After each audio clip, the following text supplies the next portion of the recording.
Elias Voss stood motionless before the holoscreen, his face betraying nothing as the image of the green-skinned alien female rotated slowly. Her name was Arixa, species Verdonite, and according to the brief, she represented an imminent threat to humanity. Elias had eliminated 73 targets in his career. This would be 74. You understand the urgency, Executioner Voss? Dominic leaned forward, his thin face illuminated by the blue glow of the screen. As handlers went, Dominic was efficient if not particularly imaginative. Intelligence suggests she's planning to transmit sensitive data to her people by the end of the week. Nature of the data? Elias asked, his voice level. He never asked unnecessary questions, but context sometimes improved execution efficiency. Dominic's fingers danced across the tablet. She infiltrated the Terran Verdonite diplomatic corps 3 years ago, gained access to defense grids, colony locations, resource analyses, the usual spy portfolio. Something in Dominic's tone struck Elias as rehearsed, but it wasn't his place to question intelligence. He'd been executing orders for 15 years now, and his perfect record was built on discipline, not curiosity. Threat assessment? Elias studied the alien's features. Large, almond-shaped eyes, ridges along her jawline, the typical emerald skin of her kind. High, very high. Dominic slid a metal cylinder across the table. Standard neurotoxin. Death will appear natural. The Verdonite embassy will assume she succumbed to atmospheric complications. Elias pocketed the weapon without examining it. Location. She's gone off-grid, but we've tracked her to Outpost Kappa 9 in the demilitarized sector. Remote, minimal civilian presence. A ghost of a smile crossed Dominic's face. Clean work, as you prefer. Elias nodded once. He did prefer clean work, though he'd never actually expressed this preference aloud. Perhaps his reputation spoke for itself. Timeline, he asked. Immediate transport leaves in 30 minutes. Dominic closed the file. Any other questions, Executioner? Elias shook his head. There were never other questions. Back in his quarters, Elias packed methodically. Thermal suit for Kappa 9's frigid climate. Backup weapons. Standard medical kit. His movements were automatic, honed by repetition and discipline. The Executioner Division operated in the shadows of the Earth Confederation's diplomatic corps. While ambassadors spoke of peace and cooperation, Elias and his colleagues ensured humanity's safety through more direct means. He paused at his personal terminal, reviewing Arix's file once more. Something tugged at his trained instincts. The intelligence was comprehensive, yet somehow lacking in substance. Threat assessments typically included specific incidents, patterns of behavior, known associates. Arix's file contained generalities, vague accusations of subversive activities, and anti-human sentiment. Elias dismissed the thought.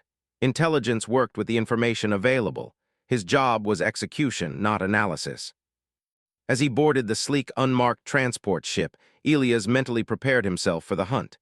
He visualized Outpost Kappa 9's layout, the likely hiding places, approach vectors. The target was intelligent, possibly armed, certainly desperate. Weather's rough at Kappa 9, the pilot commented as they launched. Magnetic storms might interfere with communications. Elias nodded, unconcerned. He rarely needed backup and never required oversight. Dominic would receive confirmation when the job was complete, as always. During the 3-hour journey, Elias reviewed the target's known movements. Arixa had arrived at Kappa 9 2 days ago, traveling under a false identity. Security footage showed her entering the abandoned mining facility at the outpost's edge. She appeared to be alone, though Verdonites were known for their camouflage abilities. Elias felt the familiar calm settling over him, the mental clarity that preceded an execution. He had no personal animosity toward Verdonites. This wasn't about politics or species. It was about protecting humanity from threats, whether those threats came wrapped in green skin or any other package. As the transport approached Kappa 9, Elias observed the desolate landscape through the viewport. The outpost had been established during the initial wave of human expansion, then largely abandoned when richer resources were discovered elsewhere. Now it served mainly as a refueling station, an occasional haven for those seeking to disappear. Drop point in 3 minutes, the pilot announced. Elias secured his equipment one final time. Extraction. I'll hold position unless instructed otherwise. Standard protocol. The transport landed silently on the outskirts of the facility. As the hatch opened, bitter cold rushed in, carrying the scent of metal and ice. Elias stepped out into the perpetual twilight of Kappa 9. "Executioner," the pilot called after him, "Command sent an update while you were prepping. Target is considered extremely dangerous. Shoot on sight authorized." Elias raised an eyebrow. Shoot on sight was crude, inelegant. It increased the risk of detection and complicated cleanup. "Understood," he replied, though he had no intention of changing his approach. The neurotoxin would work as planned, clean, and efficient. As he moved toward the abandoned facility, Elias reflected that in 15 years of service, he had never questioned an assignment, never failed a mission, never hesitated at the moment of execution. His perfect record would remain intact. After all, Executioner Voss had no reason to doubt. The abandoned mining facility loomed against Kappa 9's violet sky, a skeleton of metal and broken promises. Frost coated every surface, transforming industrial decay into something almost beautiful. Elias moved silently through the complex thermal imaging, guiding his path through the labyrinth of collapsed corridors and frozen machinery. His breath formed small clouds in the frigid air. According to his scanner, the temperature hovered just above -30. Even in his thermal suit, Elias could feel the cold attempting to settle into his bones. The Verdonite would feel it worse. Their species evolved on a warmer world. Movement registered on his scanner, a heat signature in the processing center 3 levels below. Elias adjusted his course. The neurotoxin injector felt heavy in his pocket, its familiar weight a reminder of his purpose. Quick, clean, efficient, no suffering. Elias took professional pride in this aspect of his work. If death was necessary, it needn't be cruel. He descended through maintenance shafts, avoiding the main corridors where his footsteps might echo. The facility groaned around him, metal contracting in the cold. After 15 minutes of careful navigation, he reached the antechamber to the processing center. Elias paused, listening. A faint sound reached him, breathing ragged and pained. He checked his scanner again. The heat signature had grown weaker.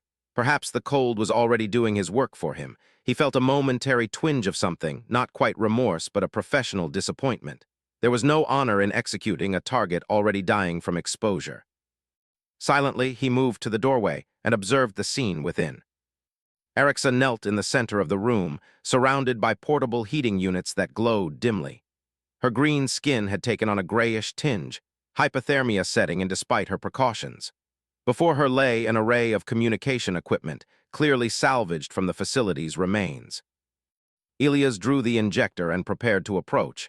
Standard procedure: appear suddenly, administer the toxin before the target could react, ensure death, then disappear. He had performed this sequence 73 times without variation. He stepped into the room, moving swiftly toward the kneeling figure. Erixa must have heard something, some subtle shift in the air perhaps, because she turned suddenly, her large eyes widening as she spotted him. Elias faltered. Her eyes were not filled with the malice or cunning he had expected from a dangerous spy. Instead, he saw pain, exhaustion, and something that stopped him in his tracks: recognition. "Executioner," she said, her voice surprisingly steady. "They said you might come." Elias remained frozen, the injector half raised. This wasn't in the brief. Targets didn't typically address him by his function. They certainly didn't expect him. "You know what I am," he stated rather than asked. Erixa nodded, one hand pressed against her side where a crude bandage was visible through her torn clothing. "Of course, when they want someone silenced permanently, they send you." A bitter smile crossed her face. "I'm honored they consider me such a threat." Elias studied her more carefully now. The injury at her side didn't appear self-inflicted or environmental. It looked like a laser wound, partially cauterized. Someone had already tried to kill her. "You're injured," he observed unnecessarily. "Your colleagues were less methodical than you, apparently," Erixa grimaced, adjusting her position. "They attacked my shuttle during descent. I managed to land, but—" She gestured to the wound. This conflicted with the brief. Dominic had indicated that Elias was the first operative dispatched. The inconsistency disturbed his professional sensibilities. "Who are you communicating with?"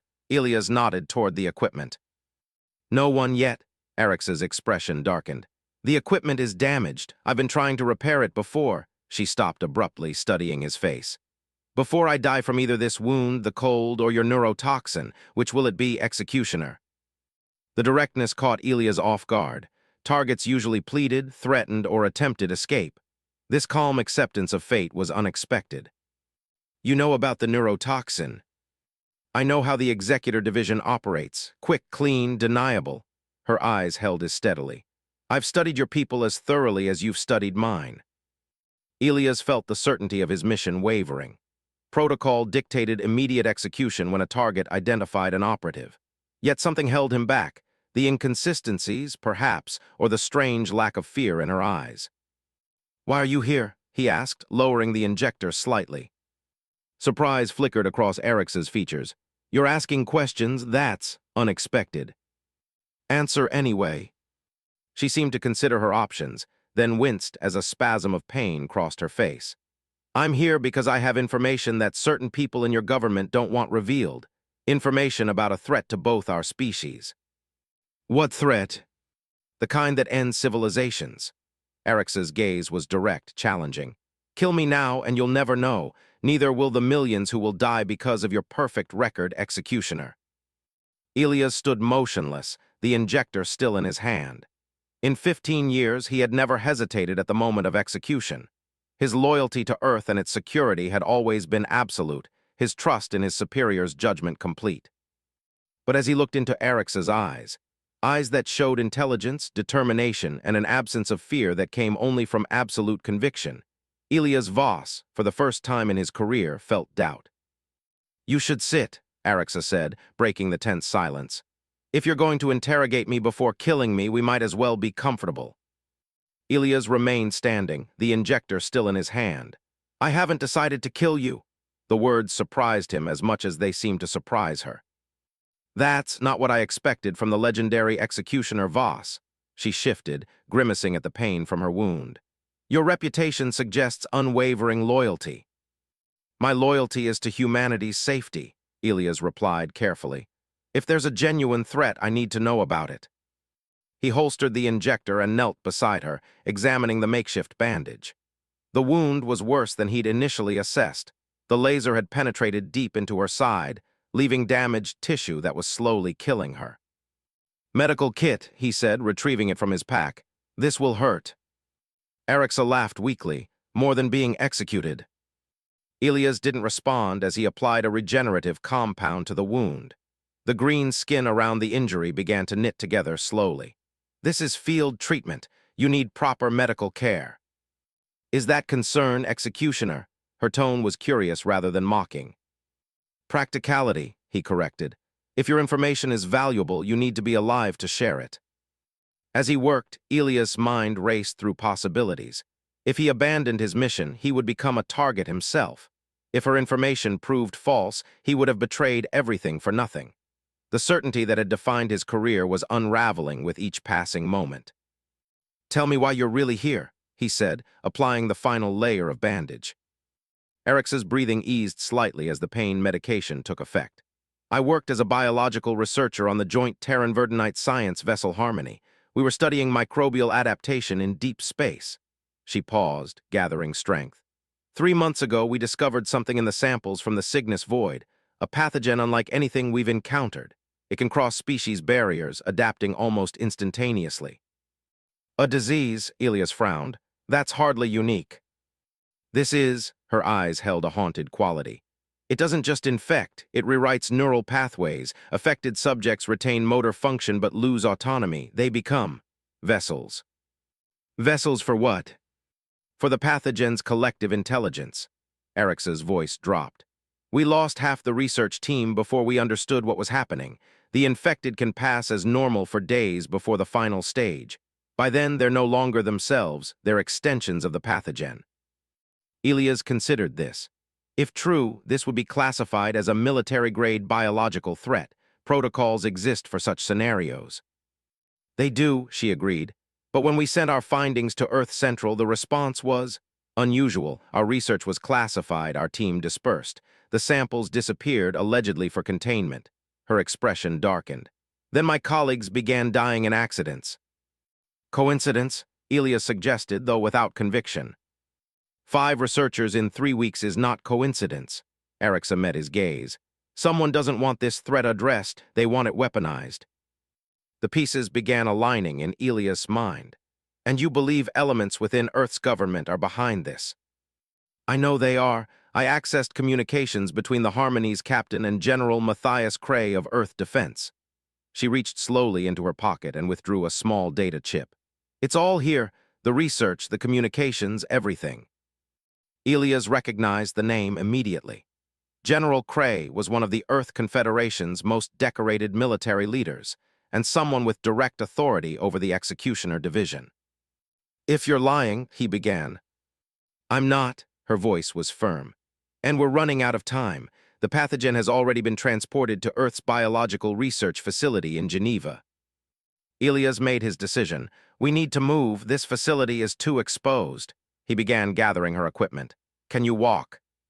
Surprise flickered across her features. With help, yes. Where are we going? My transport will need to disable its tracking first. He helped her to her feet, supporting her weight against his side. If what you're saying is true, we're both dead if we're found. As they moved slowly through the frozen corridors, Elias felt the weight of his decision. 15 years of perfect service, abandoned for the word of an alien he'd been sent to kill. Yet something in her story resonated with the inconsistencies he'd noted in his briefing. Why did you trust me? Erickson asked as they navigated a particularly narrow passage. I could be manipulating you. You could, Elias acknowledged. But in 15 years I've developed an instinct for deception. You believe what you're saying. He paused. And Dominic was too eager for a clean kill. No questions, no interrogation. That's not standard procedure for intelligence gathering. They reached the surface, the bitter wind cutting through their clothing. Elias' transport sat 100 meters away, its sleek form barely visible in the twilight. Wait here, he instructed, settling Erickson behind an outcropping of rock. I need to deal with the pilot. You won't kill him, she asked. Elias gave her a measured look, not unless necessary. He approached the transport openly, weapon holstered. The pilot, Jennings, according to his identifier, emerged from the cockpit. Mission complete, Jennings asked. Complications, Elias replied smoothly. Target had information that requires verification. I'm bringing her in for interrogation. Jennings frowned. That's not protocol, Executioner. Orders were clear. I'm modifying the orders based on new intelligence. Elias moved closer. Contact Dominic for confirmation. As Jennings reached for the communications panel, Elias struck, a precise blow to the nerve cluster at the base of the skull. The pilot collapsed, unconscious but alive. Elias worked quickly, disabling the transport's tracking system and securing Jennings with restraints. By the time he retrieved Erickson, he had programmed a new course, not back to Earth, but to Proxima Station, a trading hub where they could disappear among the diverse population. Is he dead? Erickson asked as Elias helped her aboard. No, he'll wake with a headache in about 6 hours. Elias secured her in the co-pilot's seat. By then, we'll be at Proxima. As the transport lifted off, Elias felt a strange sense of liberation. For the first time in 15 years, he was acting on his own judgment rather than orders. The sensation was both terrifying and exhilarating. They'll come for us, Erickson said quietly as Kappa 9 shrank beneath them. Yes, Elias agreed, setting their course for Proxima. But first, they'll have to find us. As the transport accelerated into the darkness of space, Elias Voss, once the Earth Confederation's most loyal executioner, became something new. A fugitive, bound to an alien he barely knew by a thread of trust as fragile as it was unexpected. Proxima Station hung in the void like a tarnished coin, its once gleaming surfaces dulled by decades of space dust and minimal maintenance. As a trading hub in decline, it attracted those seeking anonymity rather than luxury, perfect for 2 fugitives needing to disappear. Elias guided their stolen transport into a private docking bay on the station's lower level. He'd paid handsomely for discretion, using emergency funds from his now-abandoned career. The docking manager, a heavy-set woman with cybernetic implants threading her temples, had asked no questions beyond whether their craft contained contraband. Just passengers, Elias had replied, transferring the credits, in need of privacy. Now settled in a small apartment in Proxima's blue sector, Elias watched as Arixa examined the data chip's contents on a secure terminal. Her wound had responded well to proper medical treatment at an unregistered clinic, though she still moved gingerly. "Here," she said, highlighting a communication thread. "This is the exchange between Captain Lowell and General Cray." Elias leaned closer, scanning the text. The message was coded, but the meaning was clear enough. The pathogen was being transported to Earth not for containment, but for exploration of strategic applications. "Biological weaponry," Elias murmured, "prohibited under the Terran Verdinite Accord of 2187. And every other interspecies agreement," Arixa added, "but that's not the worst part." She navigated to another file. "This is Dr. Helena Way's final research note before her accident." The scientist's face appeared on screen, her expression grave. "The pathogen demonstrates unprecedented cross-species infection capabilities," she explained. "More concerning is its collective intelligence. The infected don't just become carriers, they become networked nodes in a hive mind, and this intelligence is growing with each new host." Elias felt a chill that had nothing to do with the station's inadequate heating. "She's saying it's sentient." "And learning," Arixa closed the file. "Helena believed it wasn't just a disease but an invasion strategy, an entirely new form of life using ours as vessels." Elias paced the small room, processing this information. If General Cray is pursuing weaponization, he's either failed to grasp the threat or he believes he can control it. Eric's voice hardened. "A foolish assumption given what happened on the Harmony." "We need more than this," Elias decided. "These communications suggest Cray's involvement, but they're not definitive proof. Without that, we're just fugitives with a conspiracy theory." Arixa considered this. "There's someone who might help. Dr. Lion Zio was transferred to Earth Central's Geneva facility where the samples were sent. He was reluctant about the transfer. He has a family on Mars colony. If anyone has inside information, it's him." "Contacting anyone connected to the program is dangerous," Elias warned. "Not contacting him could be worse." Arixa met his gaze steadily. "I've been running for weeks, Elias. I'm tired of running. Whatever this pathogen is, it won't stop with laboratory samples. If Cray's people lose control, and they will, both our species face extinction." The use of his first name didn't escape Elias' notice. In the days since their escape from Kappa 9, their relationship had evolved from reluctant allies to something more complex. He respected her resilience, her unwavering commitment to warning both their peoples despite the personal cost. "We'll need a secure channel," he conceded, "and contingencies if the communication is traced." Arixa smiled faintly. "I thought executioners always worked alone." "Apparently I'm innovating." Elias found himself returning the smile, a rare expression for him. 3 hours later, they had their connection. Dr. Zio's face appeared on the screen, haggard and fearful. "Arixa," he whispered, "they said you were dead." "Not yet," she replied. "Dr. Zio, this is Elias Voss. He's helping me." Zio's eyes widened.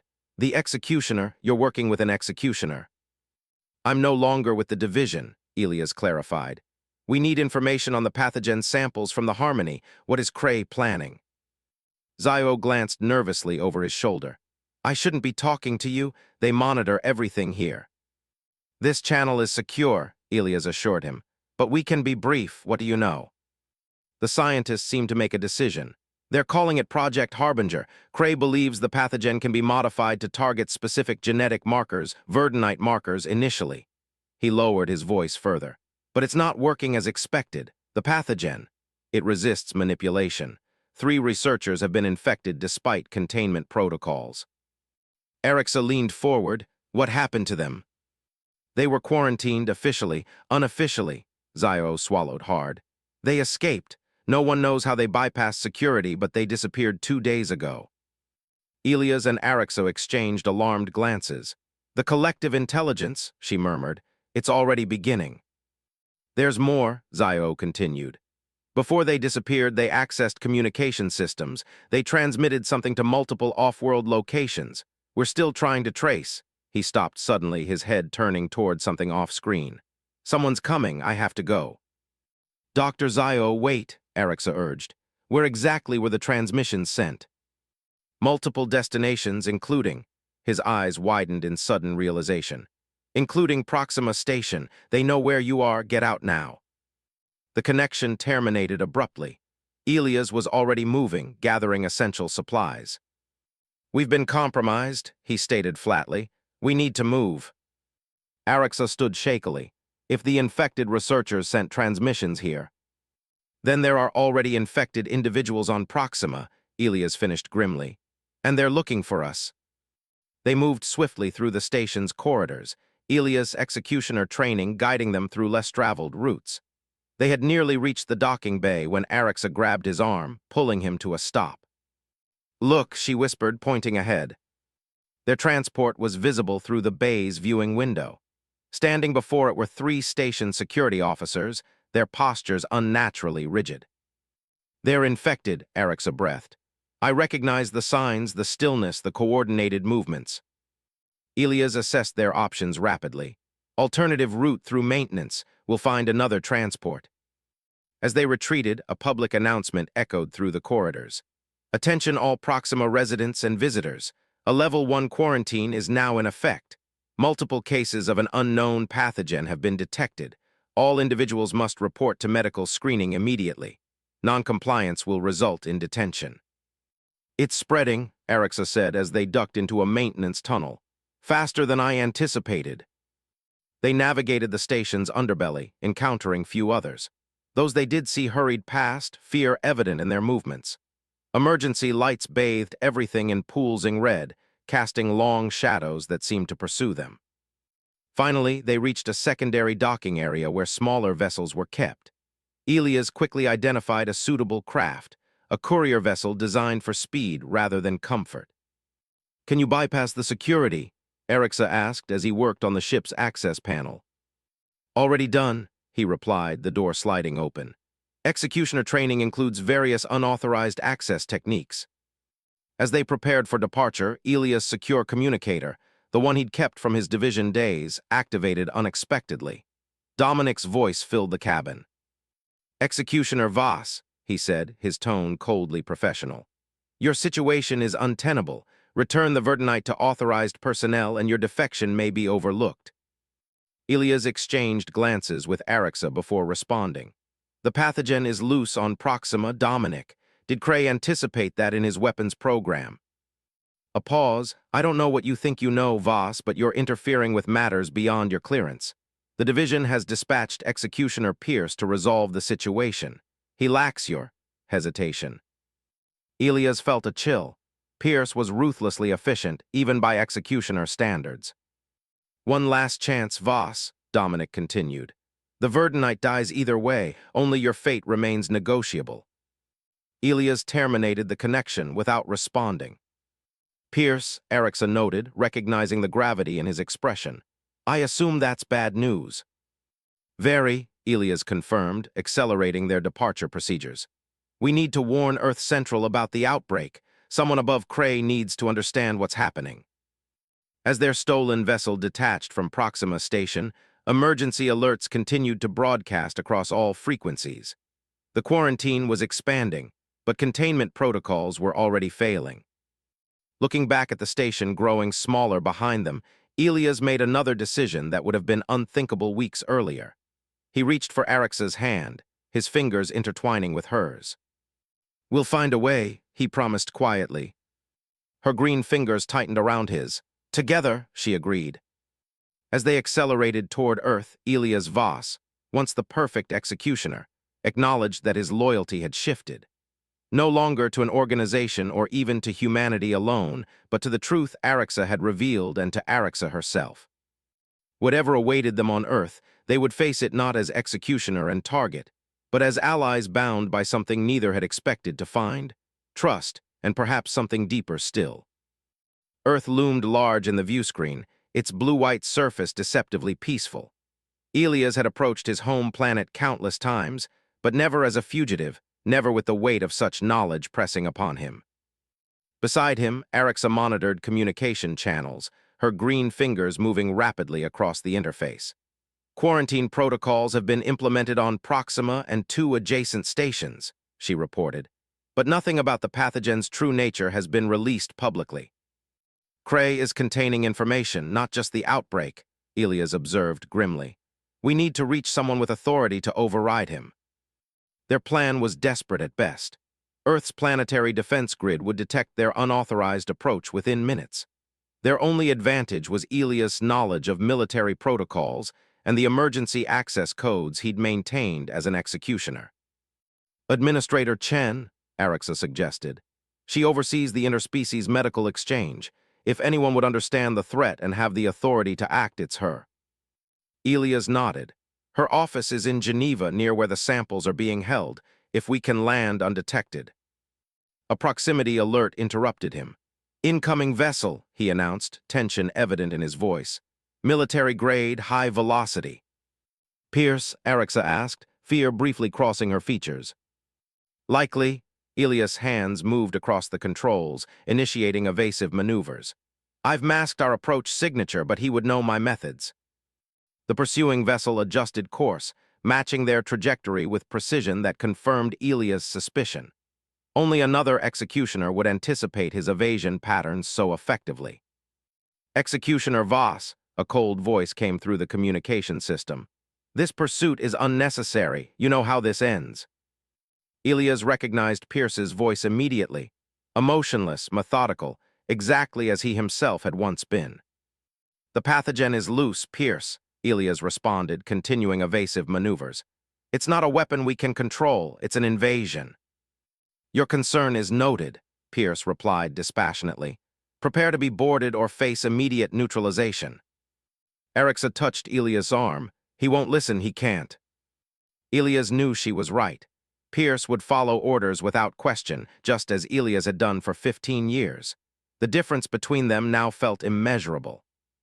Hold on, Elias warned, executing a dangerous descent trajectory that few pilots would attempt.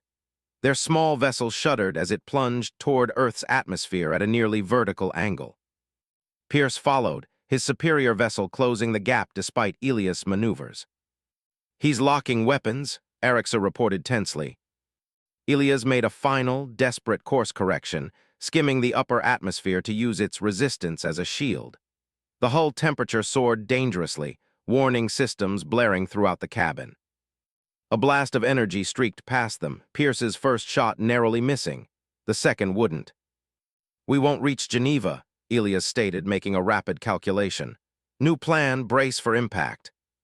He directed their craft toward the vast alpine wilderness, away from population centers. As they plummeted, he sent a burst transmission to Administrator Chen's office, Arix's data, their evidence against Cray, and a final personal message explaining everything. The impact was violent despite Elias' skilled piloting.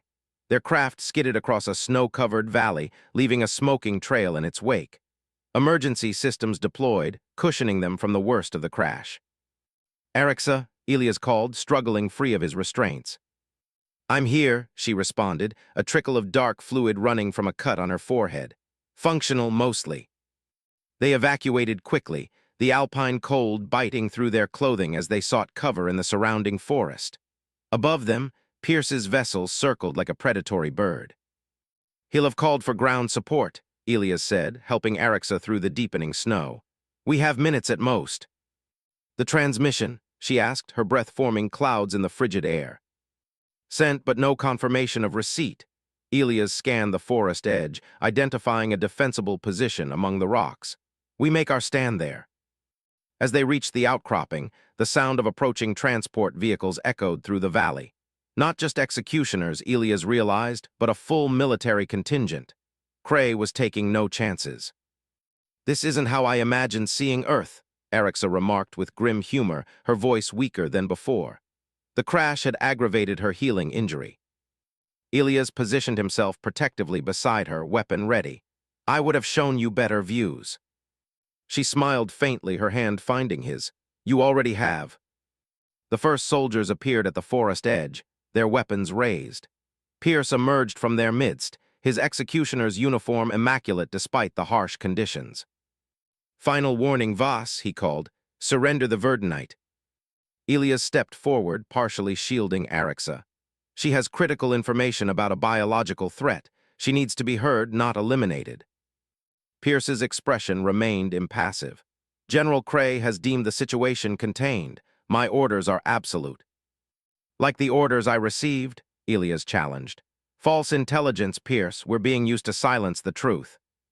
A flicker of uncertainty crossed Pierce's features, so brief that only another executioner would notice it.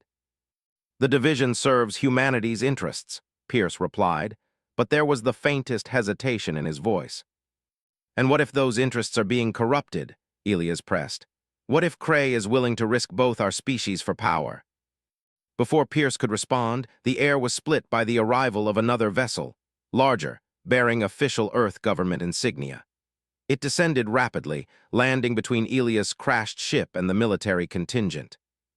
The soldiers hesitated, clearly confused by this unexpected development. Even Pierce turned, uncertainty finally visible in his posture. The vessel's hatch opened, and Administrator Chen emerged, flanked by her own security detail. Her stern expression surveyed the scene with calm authority. "Stand down, all forces," she commanded, "by executive order of the Earth Central Council." General Cray pushed through the line of soldiers, his face contorted with barely controlled rage.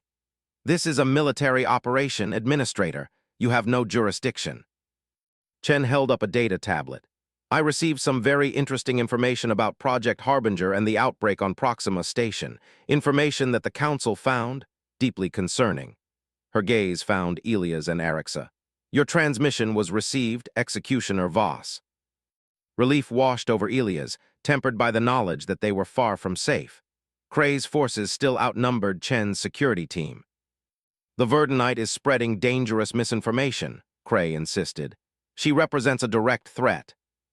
3 more stations have reported outbreaks," Chen interrupted sharply. "The pathogen is spreading exactly as Ms. Arixa warned it would. The Council has revoked your authority pending investigation, General." Cray's hand moved toward his sidearm. "This is absurd. We can still contain this." "By weaponizing a sentient pathogen that's already demonstrating the ability to overcome our containment." Chen's voice was cutting. "Your project has failed, General. Now we face the consequences." Elias felt Arixa trembling beside him, not from fear, but from the cold and her injuries. He supported her weight as she stepped forward. "The pathogen can be neutralized," she said, her voice carrying across the tense standoff. "My research team developed a potential countermeasure before we were shut down. The formula is in the data I transmitted." Chen nodded. "Our scientists are already synthesizing it, but we need your expertise." Cray's face contorted with fury. "This is treason. Pierce, execute your orders now." Pierce stood motionless, his executioner's training warring with his growing doubt. He looked at Elias, not as a rogue agent, but as a colleague who had seen something he had missed. "Your orders, Executioner," Cray repeated harshly. In that moment, Elias recognized the choice before Pierce, the same choice he had made days ago in that frozen outpost. To trust in the mission or trust in one's own judgment. To remain the perfect weapon or become something more complex and human. Pierce lowered his weapon slowly. "I serve humanity's interests," he said quietly, "not yours, General." Cray's control shattered. He drew his weapon, aiming not at Elias or Pierce, but at Arixa. "If that pathogen is loose, it's her people who will suffer first. I'll make sure of it." Elias moved without conscious thought, throwing himself forward as Cray's weapon discharged. The energy blast caught him in the shoulder, spinning him backward into the snow. Through a haze of pain, he saw Chen's security team overwhelm Cray, forcing him to the ground. Elias, Arixa was beside him instantly, her hands pressing against his wound.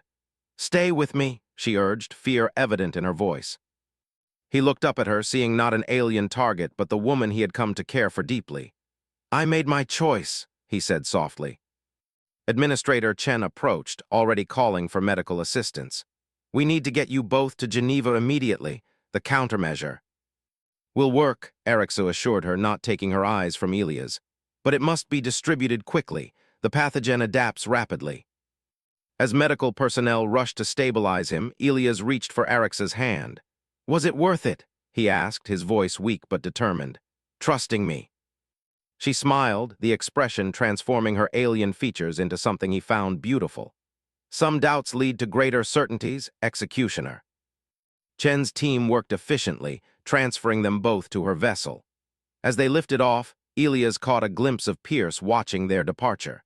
Something like understanding passed between the two executioners, a recognition that the perfect record meant nothing compared to the perfect choice.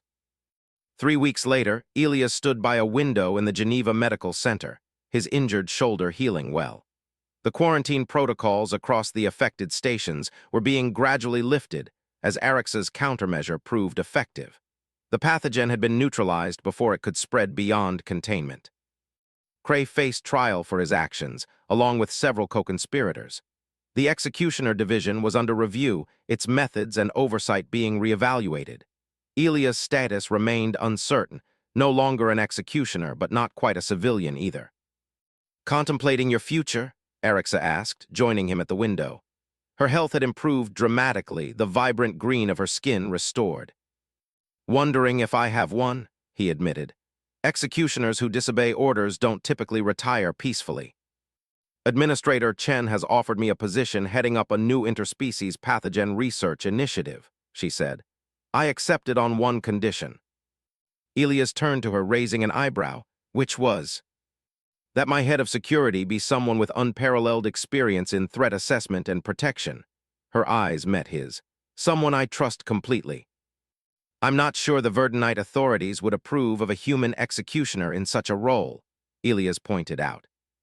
"Former executioner," she corrected, stepping closer. "And they've already approved, provided you pass the interspecies diplomatic training program." Elias felt something unfamiliar bloom within him, not doubt, but its opposite, certainty.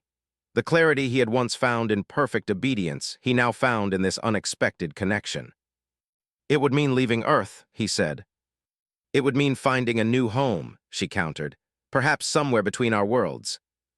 Outside the window, Earth turned slowly beneath a canopy of stars. Somewhere among them was Arix's homeworld, and countless others untouched by either of them. The vastness made his former life seem small, confined by boundaries he had never thought to question. "I think," Elias said, his hand finding hers, "that doubt suits me better than certainty ever did." Arix's fingers intertwined with his, green against pale pink, different, yet perfectly fitted together. "Then let's embrace the uncertainty together, Executioner." "Just Elias now," he corrected gently. As they stood watching the stars, Elias Voss, who had once been defined by his perfect record and unwavering loyalty, found himself defined instead by the one mission he had failed to complete. It was, he reflected, the most human thing about him, and for that he felt no doubt at all.